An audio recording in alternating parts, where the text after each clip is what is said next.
Super കൺമണി സീരിയലിൻ്റെ ഏറ്റവും പുതിയ റിവ്യൂയിലേക്ക് എല്ലാ കൂട്ടുകാർക്കും സ്വാഗതം. ഹോസ്പിറ്റലിലെ കൃഷിൻ്റെ കണ്ടീഷൻ അറിയാൻ വേണ്ടിയിട്ട് മാനസയ്ക്കാണെങ്കിൽ സുചിത്രയോ സാഗറിനെ വിളിക്കണമെന്നുണ്ട്. പിന്നീടാണ് വിചാരിക്കുന്നത് ചിലപ്പോൾ ഞാൻ വിളിക്കുന്നത് അവർക്ക് ഇഷ്ടപ്പെട്ടില്ലെങ്കിലോ, കൺമണിയെ വിളിക്കാം. കൺമണി ഇനി തെറ്റിദ്ധരിച്ചാലോ? ഒന്നും വേണ്ട, ആൻറ്റിയമ്മയെ വിളിക്കാം. ആൻറ്റിയമ്മയെ വിളിച്ചിട്ട് മാനസ പറയുന്നുണ്ട്, കൃഷിൻ്റെ കണ്ടീഷൻ അറിയാൻ എനിക്ക് ഒരുപാട് ആഗ്രഹമുണ്ട്. സുചിത്ര ആൻറ്റിയോ സാഗർ അങ്കിളിനെ വിളിച്ചു കഴിഞ്ഞാൽ അവർക്ക് ചിലപ്പോൾ ഇഷ്ടപ്പെട്ടില്ലെങ്കിലോ, അതുകൊണ്ടാണ് ഞാൻ ആൻറ്റിയമ്മയെ വിളിച്ചത്. കൃഷിൻ്റെ കണ്ടീഷൻ എങ്ങനെയുണ്ടെന്ന് ചോദിക്കുമ്പം വ്യക്തമായിട്ട് എനിക്കും അറിയില്ല. ഞാൻ ഹോസ്പിറ്റലിൽ പോയിട്ടില്ല, ഞാനും കൃപമോളും ഒറ്റയ്ക്കാണ് വീട്ടിലുള്ളതെന്നും പിന്നെ സുചിത്രയുടെ വർത്തമാനത്തിൽ ചെറിയ പരിഭ്രമമുണ്ട്, അതുകൊണ്ട് ഒന്നും വ്യക്തമാക്കി പറയാൻ പറ്റാത്ത കണ്ടീഷനാണെന്ന് പറയുന്നുണ്ട്. എന്തായാലും ഡിസ്ചാർജിനെ കുറിച്ചൊന്നും ഡോക്ടർമാരൊന്നും പറഞ്ഞിട്ടില്ല. വിവാഹം മുടങ്ങിയാലും വേണ്ടിയില്ല, കുഞ്ഞിൻ്റെ ആരോഗ്യമല്ലേ പ്രധാനം എന്നൊക്കെ പറയുന്ന സമയത്ത് മാനസ പറയുന്നുണ്ട്, സാരമില്ല, എല്ലാം പെട്ടെന്ന് ശരിയാകും. പിന്നെ എന്തെങ്കിലും കാര്യം അറിയുന്നെങ്കിൽ ഉറപ്പായിട്ടും വിളിച്ച് പറയണേന്ന് പറയുമ്പോൾ ആൻറ്റിയമ്മ പറയുന്നുണ്ട്, ശരി മോളെ. അങ്ങനെ കോള് കട്ട് ചെയ്തിട്ട് കൃഷിന് എന്തായാലും നിശ്ചയിച്ച മുഹൂർത്തത്തിൽ കൺമണിയുടെ കഴുത്തിൽ താലി കെട്ടാൻ പറ്റില്ല എന്ന് മനസ്സിലാക്കിയ മാനസയാണെങ്കിൽ കൺമണിയുടെ വീട്ടിൽ വിളിച്ച് എരിപിരി കയറ്റാൻ ശ്രമിക്കുന്നുണ്ട്. അതിന് ഏറ്റവും പറ്റിയ ആൾ ധനലക്ഷ്മിയാണെന്ന് മനസ്സിലാക്കി മാനസ നേരെ ധനലക്ഷ്മിയെ വിളിക്കുന്നു. അപ്പം ധനലക്ഷ്മിയോട് ചോദിക്കുന്നുണ്ട്, ഈ മനോജേട്ടന് ഇതെന്തിൻ്റെ കേടായിരുന്നു? കൺമണിയുടെ വിവാഹത്തിന് വേണ്ടിയിട്ട് ഇങ്ങനെയുള്ള മണ്ടത്തരമാണോ കാണിക്കണ്ടേ? അങ്ങനെ വല്ലതും കാണിച്ചു കഴിഞ്ഞാൽ നഷ്ടം ചേച്ചിക്കും ഗോകുലിനും മനോജേട്ടനും അല്ലേ? അത് കുടുംബത്തിലെ ഒരു ബന്ധു പോലും അല്ലാഞ്ഞിട്ട് മാനസമോക്ക് മനസ്സിലായല്ലോ. അച്ഛനോ അമ്മായിമാർക്കോ അതൊന്നും മനസ്സിലാകുന്നില്ല. ഈ വീട്ടിലേക്ക് കൊണ്ടുവരുന്ന സാമ്പത്തികം മാത്രമാണ് അവർക്ക് മനോജേട്ടനിൽ നിന്നും പ്രധാനം, അല്ലാതെ മനോജിൻ്റെ ഭാവിയെക്കുറിച്ച് അവർക്ക് യാതൊരു ആശങ്കയില്ല. ഇനി എന്തായാലും പഴയതുപോലെ ഞാൻ ഇങ്ങനെ വിട്ടുകൊടുക്കില്ല എന്നൊക്കെ പറഞ്ഞ് വാശി പിടിക്കുന്ന സമയത്ത് മാനസയാണെങ്കിൽ ഇച്ചിരി കൂടി എരിപിരി കയറ്റി കോള് കട്ട് ചെയ്യുന്നു. അതേസമയം സന്തോഷത്തോടെ നിൽക്കുന്ന മാനസയെ കണ്ട് ഹേമ ചോദിക്കുന്നു, ഇന്ന് എൻ്റെ മോൾ ഭയങ്കര സന്തോഷത്തിലാണല്ലോ, കാര്യം എന്താണ്? കാര്യമുണ്ടമ്മ, എന്തായാലും കൃഷിൻ്റെ വിവാഹം മുടങ്ങി. അപ്പം ജയമോഹൻ വന്ന് പറയുന്നുണ്ട്, അതിനർത്ഥം മോൾ വിചാരിച്ചതുപോലെ കാര്യങ്ങൾ നടക്കുന്നു എന്നല്ലേ? പിന്നല്ലാതെ. ഇനി ഇത്രയും മാത്രം പോരാ, വിവാഹം നടക്കാനുള്ള ചാൻസ് വെറും 20% മാത്രമാണ്. ആ 20% കൂടി വിവാഹത്തിന് മുമ്പ് ഞാൻ ഇല്ലാണ്ടാക്കി മാറ്റിയിരിക്കും എന്ന് പറയുമ്പം ജയമോഹനും ഹേമയ്ക്ക് ഒരുപാട് സന്തോഷമാകുന്നു. ഹേമ പറയുന്നു, ഇന്നും കൂടി ഞാൻ ഭഗവാനോട് മനസ്സൊരുക്കി പ്രാർത്ഥിച്ചതേ ഉള്ളൂ, ആ കൺമണിയുടെയും കൃഷിൻ്റെയും വിവാഹം മുടങ്ങണേന്ന്. എൻ്റെ മോളുടെ വിവാഹം മുടക്കിയതിന് ശേഷം അവരൊരുപാട് സന്തോഷിച്ചല്ലേ. വിവാഹം മുടങ്ങുമ്പോഴുള്ള വിഷമം എന്താണെന്ന് അവളും അവനും അറിയണം എന്നൊക്കെ ഹേമ പറയുമ്പോൾ മാനസിക്ക് ഒരുപാട് സന്തോഷമാകുന്നുണ്ട്. എന്തായാലും അച്ഛൻ ഇങ്ങനെയൊന്നും ഇരുന്നാൽ പറ്റില്ല, അച്ഛൻ ഇച്ചിരി കൂടെ ആക്റ്റീവ് ആവണമെന്ന് പറയുമ്പം ഞാനൊന്നും ചെയ്യുന്നില്ലെന്ന് മാത്രം മോള് പറയരുത്. ആ വരുണിനെ ജയിലിൽ നിന്ന് പുറത്തിറക്കാൻ വേണ്ടിയിട്ട് എന്തുമാത്രം കഷ്ടപ്പെട്ടെന്ന് നിനക്കറിയില്ല എന്നൊക്കെ പറയുന്ന സമയത്തും അതെനിക്ക് അറിയാം അച്ഛാ, പക്ഷേ കൃഷിൻ്റെ കണ്ടീഷൻ അറിയണമെങ്കിൽ ശരിക്കും അച്ഛൻ ഇടപെട്ടാൽ മാത്രമേ പറ്റുള്ളൂ. ഞാനും അമ്മയും കൂടി ചെന്ന് കഴിഞ്ഞാൽ ഹോസ്പിറ്റലിൻ്റെ 7 അയലത്ത് പോലും എന്നെ അവർ കയറ്റില്ല. അച്ഛനെ ആകുമ്പം അവരങ്ങോട്ട് കയറ്റും, എന്നിട്ട് മാത്രമേ കാര്യങ്ങൾ മനസ്സിലാക്കാൻ പറ്റുള്ളൂ. എന്തായാലും നിശ്ചയിച്ച മുഹൂർത്തത്തിൽ വിവാഹം നടത്താൻ പറ്റുമെന്ന് തോന്നില്ല. ആൻറ്റിയമ്മയ്ക്കാണെങ്കിൽ വ്യക്തമായിട്ടുള്ള കാര്യങ്ങൾ അറിയത്തുമില്ല എന്നൊക്കെ പറയുന്ന സമയത്ത് ജയമോഹനും ഹേമയും കൂടെ പറയുന്നുണ്ട്, ഇനി എന്തായാലും കുറച്ചും കൂടി പ്ലാൻ ചെയ്യാനുണ്ട്. അതേസമയം ഹോസ്പിറ്റലാണെങ്കിൽ കൺമണി കൃഷിന് ഓറഞ്ചൊക്കെ കൊടുക്കുന്നുണ്ട്. ആ സമയത്ത് കുറച്ച് റൊമാൻറ്റിക്കായിട്ടൊക്കെ കൃഷി സംസാരിക്കുന്നു, ഞാൻ ഇത്രയും നാൾ കാത്തിരുന്നത് കൺമണിയെ വെറുതെ സ്നേഹിച്ചുകൊണ്ട് നടക്കാനല്ല, എൻ്റെ ജീവിതം സഹിയാക്കാനാന്ന് പറയുമ്പോൾ കൺമണി പറയുന്നുണ്ട്, ഞാനും സാറിനെ സ്നേഹിച്ചത് എൻ്റെ ജീവിതത്തിൽ കൂടെ കൂട്ടാൻ വേണ്ടിയിട്ട് തന്നെയാണ്, ഇട്ടേച്ച് പോകാനല്ല എന്നൊക്കെ പറഞ്ഞ് റൊമാൻറ്റിക് ആകുന്നു.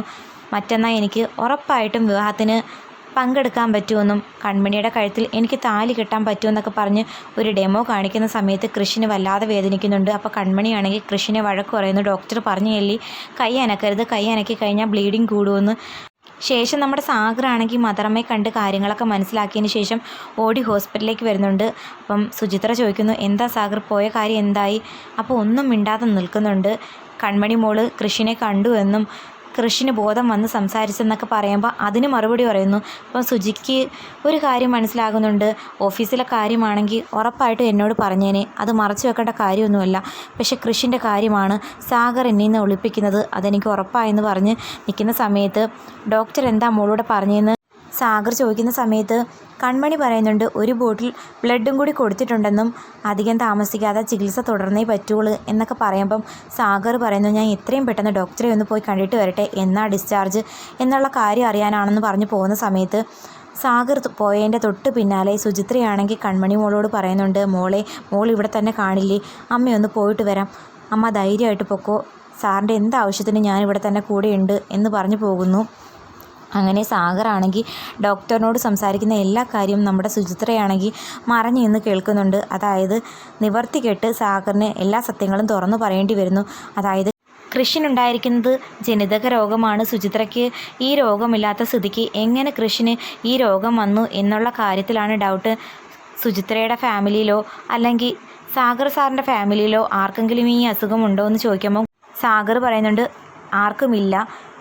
ഡോക്ടർ പറയുന്നു 95% ജനിതകപരമായിട്ടുണ്ടാകുന്ന ഒരു രോഗമാണിത്, ഏകദേശം ഉറപ്പായിട്ടുണ്ട്, പിന്നെ എങ്ങനെ വന്നു എന്നുള്ള കാര്യത്തിലാണ് ഞങ്ങൾക്ക് സംശയം എന്ന് പറയുമ്പം സാഗറാണെങ്കിൽ നടന്ന കാര്യങ്ങളൊക്കെ പറയുന്നു. അതായത് തങ്ങളുടെ മകനല്ല കൃഷെന്നും ദത്തെടുത്ത് വളർത്തിയ മകനാണ്, സുചിത്രയ്ക്ക് പോലും ഈ കാര്യം അറിയില്ലെന്നും ഒരു കാരണവശാലും സുചിത്രയോട് ഈ കാര്യം പറയരുത് എന്ന് പറഞ്ഞിട്ട് ആരെയും കേൾപ്പിക്കാതെ കുറച്ച് കാര്യങ്ങൾ ഡോക്ടറിനോട് പറയുന്നതൊക്കെ കാണിക്കുന്നു.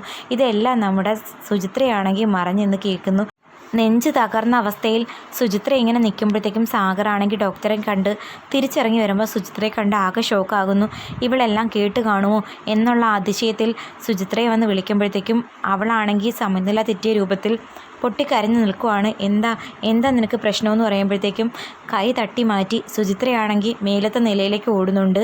പാഞ്ഞോടുന്ന വഴിക്ക് പലരെയും തട്ടിയിടിക്കുകയും തട്ടി മാറ്റിയൊക്കെ ചെയ്ത് വെപ്രാളം പിടിച്ച് ഓടി ഏറ്റവും മുകളിലത്തെ നിലയിൽ നിന്നും താഴേക്ക് ചാടാൻ വേണ്ടിയിട്ട് ശ്രമിക്കുന്ന സമയത്ത് സാഗറാണെങ്കിൽ ഓടി വന്ന് അവളെ തടയുന്നുണ്ട്. സുചിത്രയെ അവിവേകമൊന്നും കാണിക്കില്ല, ഞാൻ എന്താ നടന്നതെന്നുള്ള കാര്യം തുറന്നു പറയാമെന്ന് പറയുമ്പം വേണ്ട, എന്നെ ഇത്രയും നാൾ നിങ്ങളെല്ലാവരും കൂടി ചേർന്ന് പറ്റിക്കുമായിരുന്നു, നിങ്ങളൊന്നും പറയേണ്ട, എനിക്കൊന്നും കേൾക്കണ്ട എന്ന് പറഞ്ഞുകൊണ്ട് സുചിത്രയാണെങ്കിൽ വല്ലാതെ ദേഷ്യപ്പെടുന്നുണ്ട് സാഗറിനോട്. സാഗറാണെങ്കിൽ ആകെ മാനസികമായി തകർന്ന അവസ്ഥയിൽ എന്ത് ചെയ്യണം എന്നറിയാൻ വയ്യാതെ എല്ലാ സത്യങ്ങളും സുചിത്രയോട് തുറന്നു പറയാൻ ഒരുങ്ങുന്നുണ്ട്. മിക്കവാറും നമ്മുടെ ബലരാമനെ നഷ്ടമായി പിന്നീട് പ്രഗ്നൻ്റ് ആയതാണ് കൃഷിൻ്റെ സമയത്ത്. എന്നാൽ ആ പ്രസവത്തിലും കുഞ്ഞ് നഷ്ടമായതിനെ തുടർന്ന് കൃഷിനെ ദത്തെടുത്ത് 2 ദിവസം സഡേഷനിലായിരുന്നല്ലോ സുചിത്രയോടൊപ്പം കിടത്തി ആ കുഞ്ഞ് സുചിത്ര പ്രസവിച്ച കുഞ്ഞാണെന്ന് തെറ്റിദ്ധരിപ്പിച്ച് വളർത്തിയതാകുമെന്നാണ് തോന്നുന്നത്. കാരണം രണ്ടാമത്തെ കുഞ്ഞും കൂടി നഷ്ടമായ ആ വാർത്ത അറിഞ്ഞു കഴിഞ്ഞാൽ സുചിത്രയ്ക്ക് മാനസികമായി എന്തെങ്കിലും പ്രയാസമുണ്ടാകുമെന്ന് തെറ്റിദ്ധരിച്ച് അല്ലെങ്കിൽ പേടിച്ചിട്ട് ചെയ്തതാകും. ഇതൊന്നും അറിയാതെ നമ്മുടെ കൃഷിയും കൺമണിയും അവിടെ നിൽക്കുന്ന സമയത്ത് സുചിത്രയാണെങ്കിൽ മാനസികമായി ആകെ തകരുന്നുണ്ട്. കാരണം ഇത്രയും വർഷം സ്വന്തം മകനാണെന്ന് തെറ്റിദ്ധരിച്ച് വളർത്തിയിട്ട് ഇപ്പോൾ ആ കുഞ്ഞ് തൻ്റെ ആരുമല്ലെന്നുള്ള സത്യം മനസ്സിലാക്കുമ്പോൾ സഹിക്കാവുന്നതിന് അപ്പുറം പ്രയാസമാണ് ഒരമ്മ എന്ന നിലയ്ക്ക് സുചിത്രയ്ക്കുണ്ടായിരിക്കുന്നത്. എന്നാൽ സാഗറാണെങ്കിൽ സ്വന്തം മകനെ പോലെ ഇത്രയും വർഷം പൊന്നുപോലെയാണ് കൃഷിനെ നോക്കിയിരിക്കുന്നത്. എന്നാൽ സുചിത്രയ്ക്കാണെങ്കിൽ കാര്യം ഒന്നും അറിയാതെയാണ് മകനെ പോലെ വളർത്തിയത്. ഇനി സത്യങ്ങളെല്ലാം തിരിച്ചറിഞ്ഞിട്ട് എങ്ങനെയായിരിക്കും കൃഷിനോട് പെരുമാറുക എന്നത് കാത്തിരിക്കാം.